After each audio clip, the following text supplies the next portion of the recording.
For the second part, I'd like you to turn to 243 in your workbook. I'm going to pull some of these problems, and you're going to get the rest of them, or at least a chunk of them. So you can follow along, and it should help you do the remaining ones. So I'm going to do number 1. Now you notice the whole first section and the third section on this particular page, they've already done parts for you, which makes it super easy. But I'm going to still write number 1, k squared plus 11k plus 30. K squared plus 11k plus 30. Okay, 2 binomials. Split up the k's. Look at the last sign. It's positive, so these are both going to be the same. What are they? This one. So I put pluses in both. Then I think, what multiplies to be 30 and adds to be 11? What multiplies to be 30 and adds to be 11? And that would be 6 and 5. So in problem number 1, they already have k plus 5, so you can write in 6. I'm not going to write in my book. So that's number 1 on page 243. Okay, I'm going to, I need one with a minus in the end. So I'm going to go down to number 22. Number 22 says q squared plus q minus 56. Okay, so I make my 2 sets of parentheses. I split up the q's. I look at the sign of the last number. It's a minus, so that tells me the signs are now different, because positive something and negative something will give me negative 56. Now where I put these is important because I need the answer to be positive 1. So what I'm really thinking here is what multiplies to be negative 56 and adds to be positive 1, because that's what that really is, right? There's a 1 there.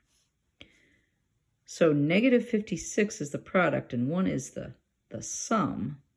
Well, it's a positive answer when I add them together. So remember, when you add integers, you're taking the sign of the bigger one. So that tells me this is going to be the bigger one when I find it.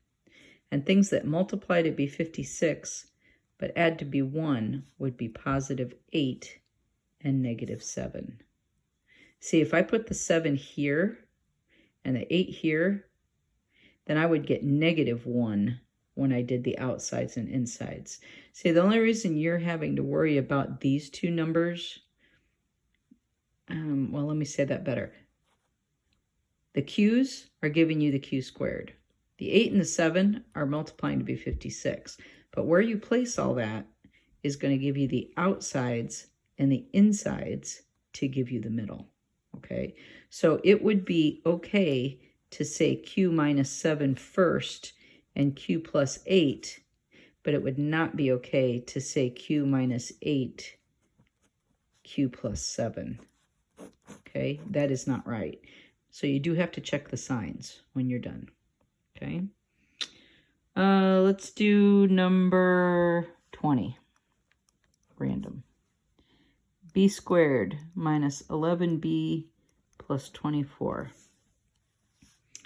Make my 2 sets of parentheses. Tells me the signs of the, split up the b's. The signs are the same, they're specifically both negative. So now I'm thinking what multiplies to be 24 and adds to be 11. 8 and 3 multiply to be 24 and add to be 11. Okay, one more. How about 29? It's got both minuses.